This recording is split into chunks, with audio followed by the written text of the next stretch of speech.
بسم الله الرحمن الرحيم، والحمد لله رب العالمين، وصل اللهم على محمد وآل محمد. اللهم صل على محمد وآل محمد. معلوم أن المعرفة لها أثرها في الواقع الخارجي، فمن لم يعرف إمام زمانه مات ميتة جاهلية، وهذه تسري إلى الأئمة بأجمعهم عليهم السلام. فهناك معرفة تسمى بالمعرفة السيرة الذاتية، يعني على مستوى نستطيع أن نقول هكذا أنه المعرفة المعبر عنها بالسيرة الذاتية أو معرفة الشخص بذاته، يعني نعرف أنه اسمه، نسبه، حسبه، ولادته، استشهاده، هذه تسمى بالمعرفة الشخصية، بمعرفة الشخص، ذات الشخص. فنعرف الإمام الكاظم عليه السلام، موسى بن جعفر عليه السلام، والده، والدته، يوم الولادة، استشهاده، الأمور المكتنفة بحياته، مستوى معرفة لا بأس بها، وسوف نأتي إلى معارف أعلى إن شاء الله. هذا أقل تقدير، وهي واجبة باعتبار إمام مفترض الطاعة.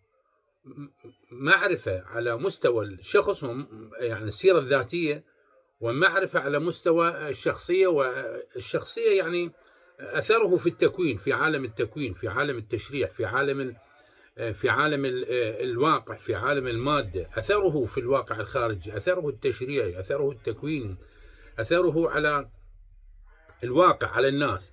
فهذه معرفة. فالإمام عليه السلام، الإمام الكاظم صلوات الله وسلامه عليه، لا يمكن أن نعرفه معرفة سطحية. المعرفة الظاهرية والمعرفة السطحية تمام، لا بأس بها، وهي واجبة، ولكن هناك معرفة أعمق، هناك معرفة أعمق، يعني لابد من أن تكون هذه المعرفة العميقة، المعرفة ليست السطحية، وإنما المعمقة بالإمام. لا يمكن لنا أن نعرف الله عز وجل معرفة سطحية، ولا يمكن أن نعرف المعصوم معرفة سطحية. فالمراد المعرفة العميقة، ليس المعرفة الظاهرية، أنه اسمه ونسبه وحسبه ومثلا حياته. هذه معرفة واجبة، ولكن ولا بأس بها على مستوى الشخص.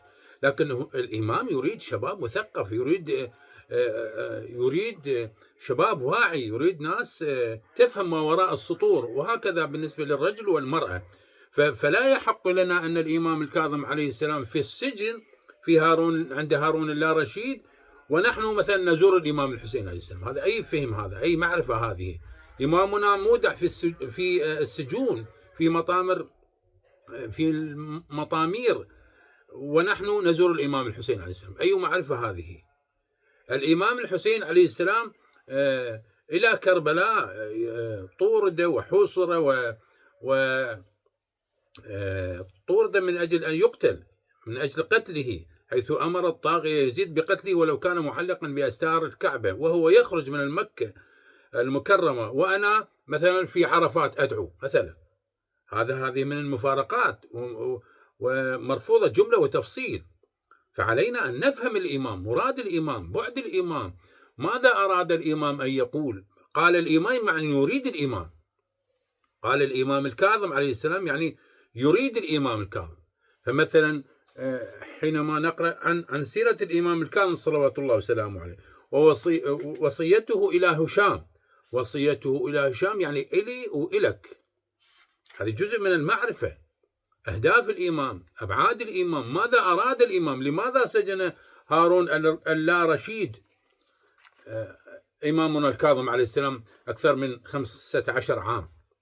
لماذا ما زال ينقل في السجون مكابدا حر الحديد ومثقل الأصفاد؟ لماذا؟ الناس كانت تصلي، هل لصلاته، لصومه، لماذا؟ الناس كانت تصلي في وقته، فلماذا بالخصوص الإمام الكاظم صلوات الله وسلامه عليه؟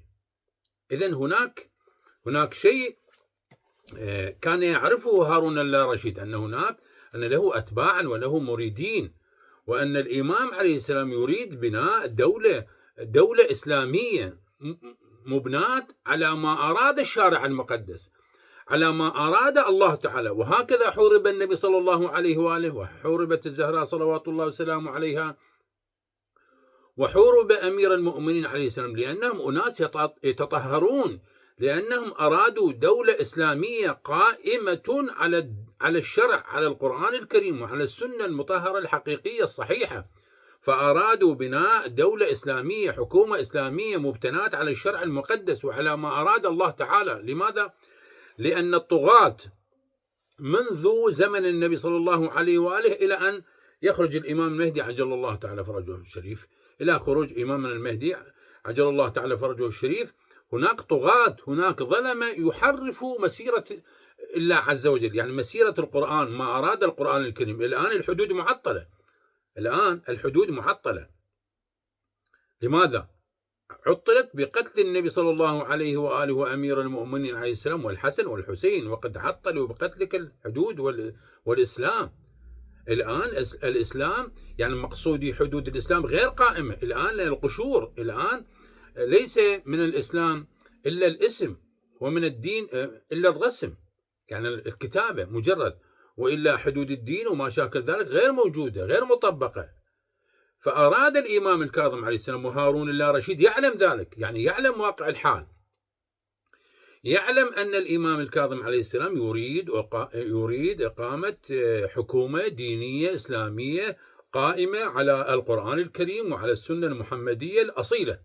فلذلك الطغاة هذا لا يرضي الطغاة. الطغاة يريد أن يغيبوا عقول الناس، الطغاة يريد أن يغيبوا عقول الناس، ومن ثم يستعبدوا الناس بأمور واهية. فهذا أمر لابد من الإشارة إليه. يعني عندما أقول ما هي أهداف الإمام الكاظم عليه السلام، ما هي أبعاد الإمام الكاظم عليه السلام، كيف نعرف الإمام الكاظم عليه السلام، ما هي معرفتنا بالإمام الكاظم عليه السلام، ما هي معرفتنا بالمعصوم، لا يجب أن لا تكون سطحية.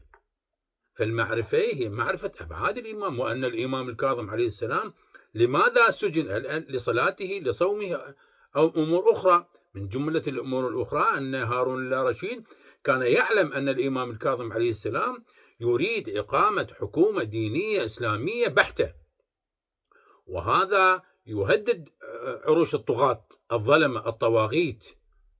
فلذلك هذا يعني القتل والتشريد والتنكيل لمحمد وآل محمد، لأنهم أناس يتطهرون.